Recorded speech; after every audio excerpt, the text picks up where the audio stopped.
Queridos irmãos, queridas irmãs, então esse vídeo de número 314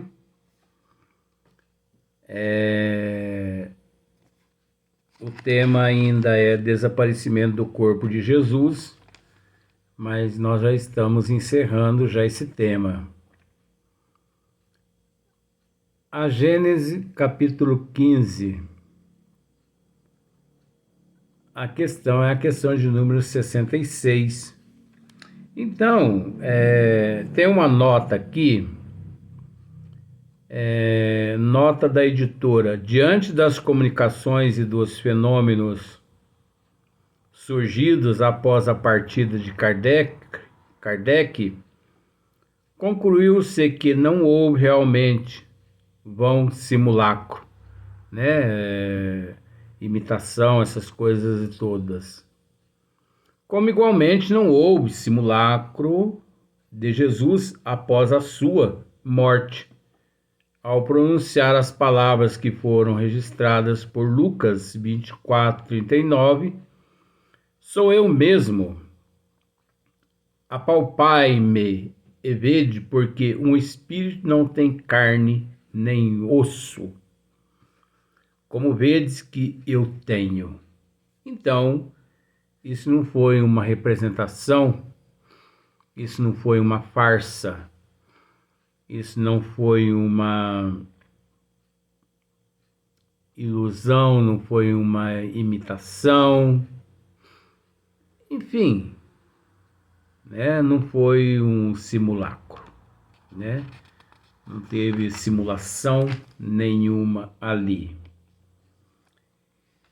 Então isso é uma nota da editora. Então, dando sequência, Kardec continua dizendo-nos assim, ó: Jesus, pois teve como todo homem um corpo carnal e um corpo fluídico, o que é atestado pelos fenômenos materiais e pelos fenômenos psíquicos que lhe assinalaram a existência. A única diferença, como nós já dissemos, entre Jesus e nós encontra-se na evolução dele e na nossa evolução. Mas os fenômenos naturais eram todos iguais, não havendo milagre, não havendo maravilhoso, enfim, não se utilizando-se o mestre de algo sobrenatural. Então, como Kardec mesmo aqui está dizendo, pois teve, como todo homem, um corpo carnal e um corpo fluídico. Um corpo carnal é o corpo orgânico aqui, o corpo material, o corpo físico. E o corpo fluídico, todos nós sabemos que engloba perispírito e espírito. A diferença está aí, porque o perispírito e o espírito do mestre, nós não temos capacidade nem de comentar a respeito da sua grandeza perante a nossa insignificância, pelo menos perante a mim, reconheço. Então, nós não temos condições de comentar a respeito de sua grandeza. Inclusive até com relação ao teu corpo material, teu corpo físico, que foi resultado de uma concepção entre Maria e José. Desde ali do princípio ali do óvulo e do espermatozoide. Aí você pode me dizer assim, Luiz, você em vida você já está excomungado.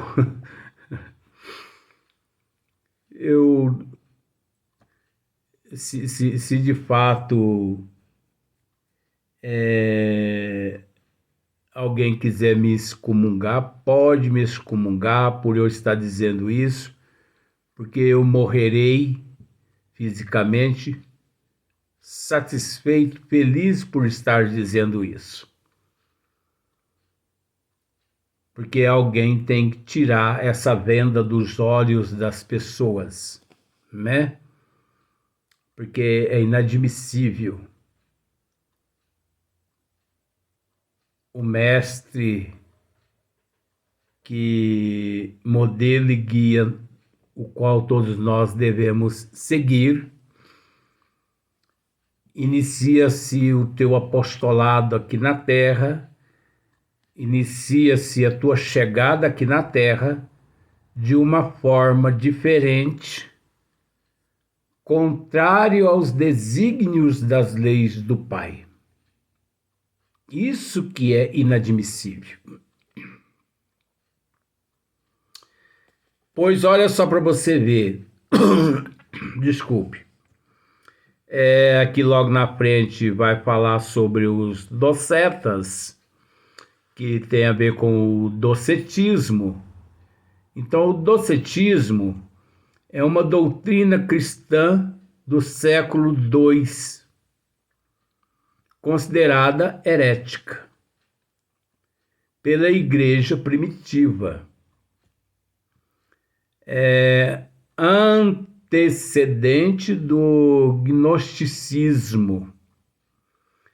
Então eles acreditavam que o corpo de Jesus Cristo era uma ilusão e que sua crucificação teria sido apenas aparente. Mais doidinho ainda esses docetas, esse docetismo, mais doidinho ainda. Agora, se eu disser para você que tudo é necessário,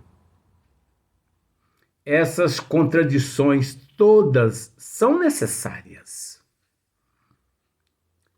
Porque você sabe que através dessas contradições, através dessa desigualdade de raciocínio, desigualdade evolutiva, é que se chega aos fatos.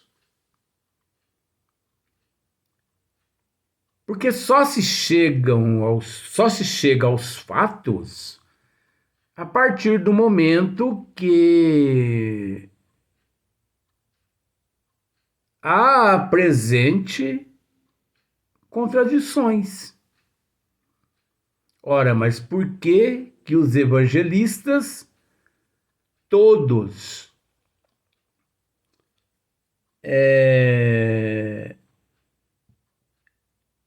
entraram em contradição? Aí a pessoa começa a estudar, até descobrir a real situação, né, o fato verdadeiro. Então, Jesus, pois, teve como todo homem um corpo carnal e um corpo fluídico. o que é atestado pelos fenômenos materiais e pelos fenômenos psíquicos que lhe assinalaram a existência. Ora, em matéria de corpo, fenômenos psíquicos que assinalaram a existência, quantos, vamos dizer assim,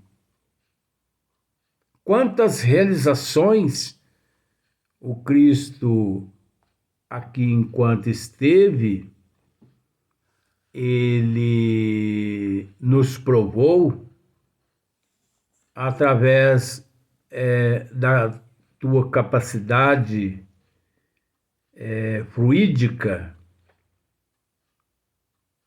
as curas não só físicas, mas as curas da alma, as evangelizações, a transformação moral e caráter dos seres humanos, a desmaterialização de seus pertences, a desmaterialização do seu corpo físico, às vezes que apareceu aos apóstolos e também aos não apóstolos. Fenômenos esses tidos pelo e estudado por Hipólito Léon Denisard Rivail como sendo fenômenos naturais da natureza, não só da natureza do espírito, como também da natureza de Deus, da natureza do espírito devido à evolução dele, Jesus. Porque quanto mais evoluído, mais se produz. Quanto menos evoluído, menos se produz. Esses fenômenos naturais. Então, quantas materializações, quantas aparições tangíveis, quantas vezes ele permitiu ser visto por alguns e não por outros. Fenômenos esses muito bem esclarecidos por Allan Kardec. Então, o espírita, verdadeiramente espírita, ele não vê aí nada de maravilhoso. Ele não vê milagre nenhum. Então, veja bem, o espírita, verdadeiramente espírita, ele não vê milagre em nada que o Cristo praticou, realizou aqui na Terra. Como Allan Kardec mesmo aqui nos esclarece, o verdadeiro milagre que nosso Senhor Jesus Cristo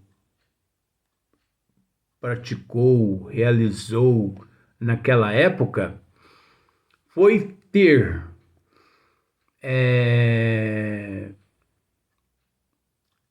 numa época assim tão primitiva, quando nada conspirava a seu favor. E mesmo assim, ele conseguiu. Porque ninguém pode dizer que o Cristo não conseguiu, porque ele conseguiu. Ele conseguiu vir delegar a toda a humanidade os desígnios das leis de Deus. Ah, mas ele foi morto e crucificado na cruz. Fazia parte dos desígnios.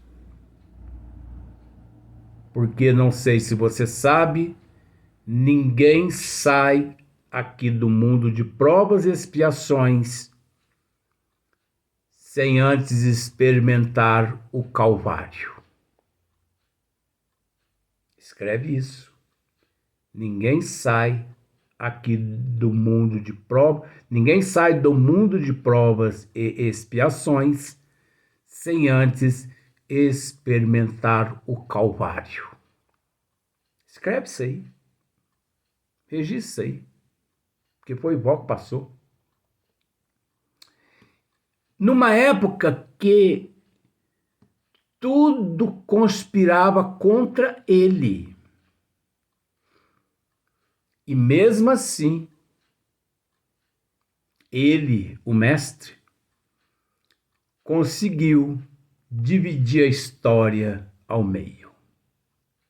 AC e DC. Antes do Cristo e depois do Cristo. Feito esse que ninguém na história, aqui no mundo, desde quando ela foi criada por ele, ninguém nunca conseguiu dividir a história do mundo, da humanidade. Só ele. Então, o Cristo conseguiu sim. É o que o anticristo não admite. Por isso que o anticristo bate, vou usar esse termo, bate pesado sobre aqueles que procuram trabalhar com nosso Senhor Jesus Cristo. Mas aqueles que trabalham realmente para Jesus, que realmente têm fé, resignação, paciência, tolerância, vence. Porque se a pessoa está amparado por Deus e por Jesus, ele precisa mais do quê? Então devemos erguer a fronte, arregaçar as mangas e não desanimar. Então, na questão de número 67, nós já estamos terminando essa questão. Não é nova essa ideia sobre a natureza do corpo de Jesus, né? Isso sempre foi discutido. No quarto século, Apolinário de Laodiceia, chefe da seita dos apolinaristas, pretendia que Jesus não tomara um corpo como o nosso, mas um corpo impassível que descera do céu ao seio da Santa Virgem. Ó, mais um doidinho aqui. E que não nascera dela. Que assim Jesus não nascera, não sofrera e não morrera, senão em aparências. Então, os apolinaristas foram anatematizados, quer dizer, excomungados, no Concílio de Alexandria, em 360, no de Roma, em 374, e no Constantinopla, em 381. Tinham a mesma crença os docetas, que é o docetismo, né? Que nós já lemos aqui, que é uma doutrina cristã do século II, considerada herética pela igreja primitiva, antecedente do gnosticismo Eles acreditavam que o corpo de Jesus Cristo era uma ilusão e que sua crucificação teria sido apenas aparente. Então, tinham uma crença, os docetas, que era o docetismo, do grego dokein, aparecer, seita numerosa dos gnósticos, que substituiu durante os 3 primeiros séculos. Então, tem uma nota aqui da editora: não somente foram anatematizados os apolinaristas, mas também os reencarnacionistas e os que se põem em comunicação com os mortos. Então, todos esses foram, de certa forma, excomungados, né? Porque não passa-se para eles, principalmente nesses concílios,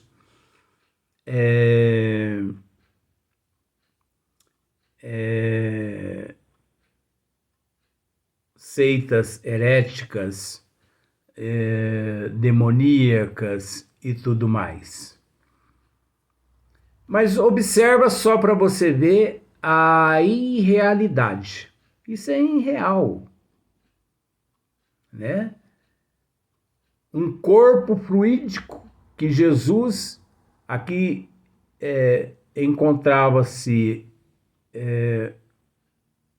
se utilizando-se de um corpo fluídico e que tudo não passava-se de uma ilusão, que ele não foi crucificado, teria sido apenas aparente. Como se fosse um holograma, vamos pensar por esse lado. Então, se essas histórias fossem verdade, se fossem verdadeiras, obviamente, como já dissemos em outros vídeos, Jesus teria falhado, né? Ele teria falhado. Porque na condição de guia e modelo, o qual todos nós o devemos seguir, ele teria vindo aqui de uma forma totalmente distorcida. Totalmente distorcida. E, obviamente, como a providência divina, de certa forma, poderiam exigir de nossa consciência a verdade, o acerto, se o próprio Mestre nos delegou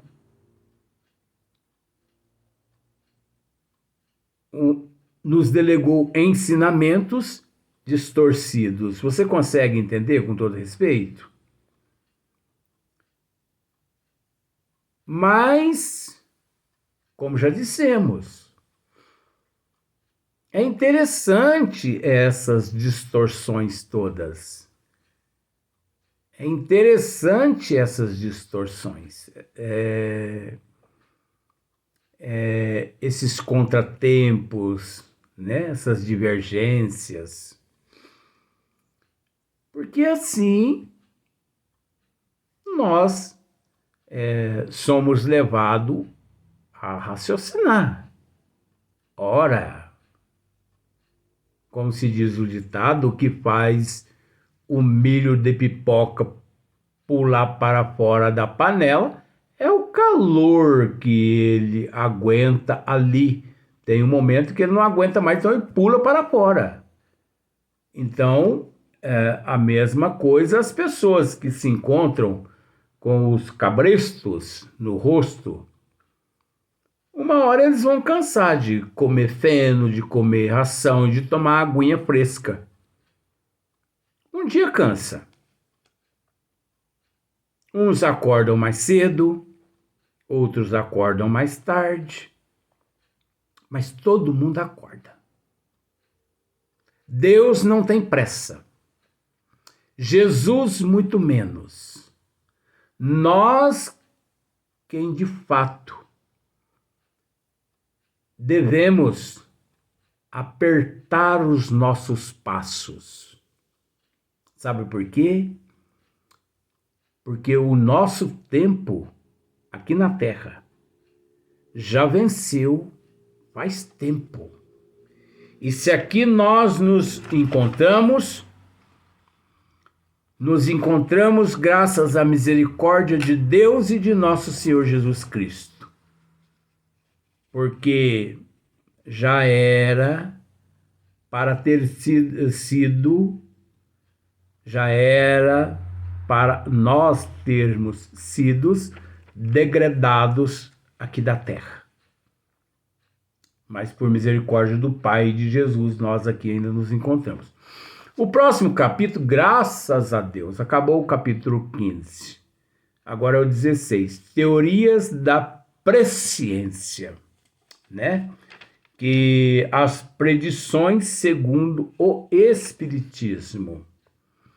Então, capítulo 16, teoria da presciência. Só que vai ficar para o próximo dia.